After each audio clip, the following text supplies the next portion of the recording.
राजनीति से जिलों की समस्याओं तक, अपराध से अंजाम तक, हर खबर पर होगी हमारी नज़र। देखते रहिए हमारा channel news time UP. Bhadohi.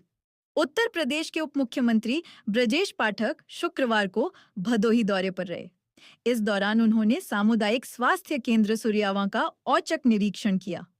निरीक्षण के दौरान डिप्टी सीएम ने मरीजों और बीमारदारों से सीधे संवाद कर अस्पताल की व्यवस्थाओं, दवाओं की उपलब्धता और स्टाफ के व्यवहार की जानकारी ली।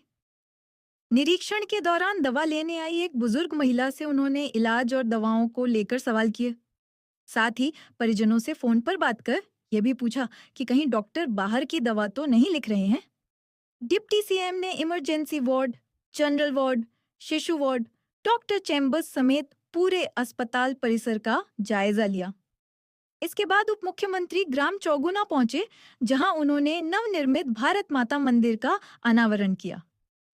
मीडिया से बातचीत में डिप्टी सीएम ब्रजेश पाठक ने कहा कि सीएचसी सुरियावा में चिकित्सकों का मरीजों के प्रति व्यवहार संतोषजनक है। हालांकि भवन और मेंटेनेंस को लेकर कुछ कमियां सामने आई हैं, जिनके लिए तत्काल मरम्मत कराने के निर्देश दिए गए हैं।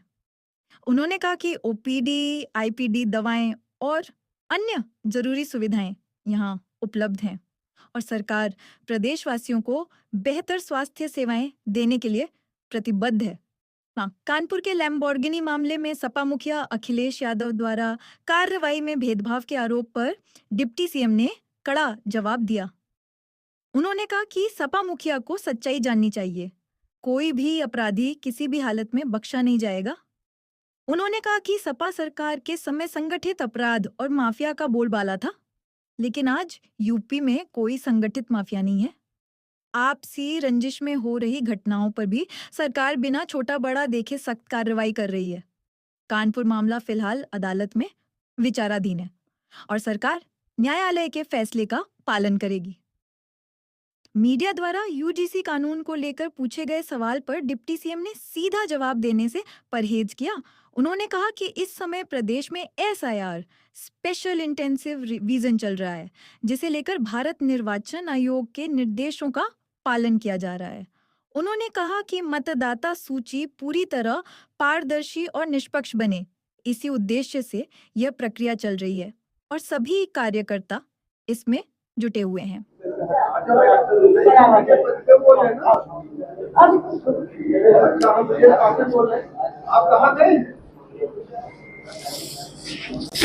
हमने प्रश्न उठाए हैं।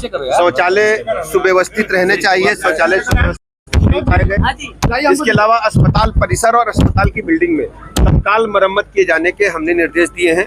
इनके पास धनराशि पर्याप्त उपलब्ध है और यदि अतिरिक्त धनराशि की आवश्यकता है तो शासन भेजे, हम उसको स्वीकृत करके सुरियावा अस्पताल को बेहतर से बेहतर मरीजों की सुविधा के लिए तैयार करना है।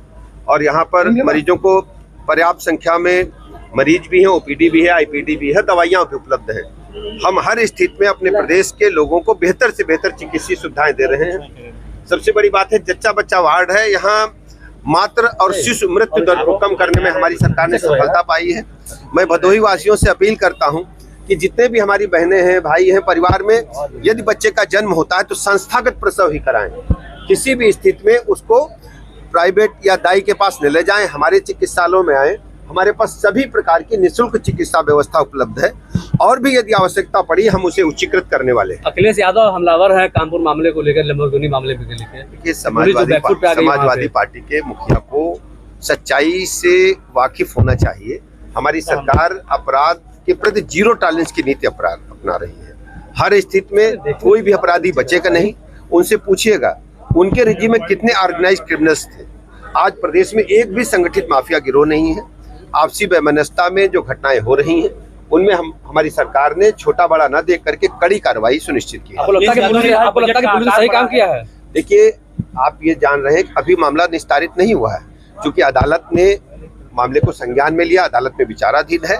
हम पुलिस प्रशासन से कहेंगे कि पूरी निष्पक्षता के साथ अपना पक्ष रखें और अदालत जो कार्रवाई करेगा हम उसका सम्मान यादव ने कहा है कि ब्राह्मणों के बड़े नेता है, यूजीसी पे क्या स्टैंड है? आप अच्छी तरह समझते हैं कि इस समय प्रदेश में एसआईआर चल रही है। SIR को लेकर भारत निर्वाचन आयोग के निर्देशों का पालन हम सब कार्यकर्ता कर रहे हैं। हर स्थिति में निष्पक्ष पारदर्शितापूर्ण सूची बने, उसको हम लोग आगे बढ़ाने का काम कि बजट का भैया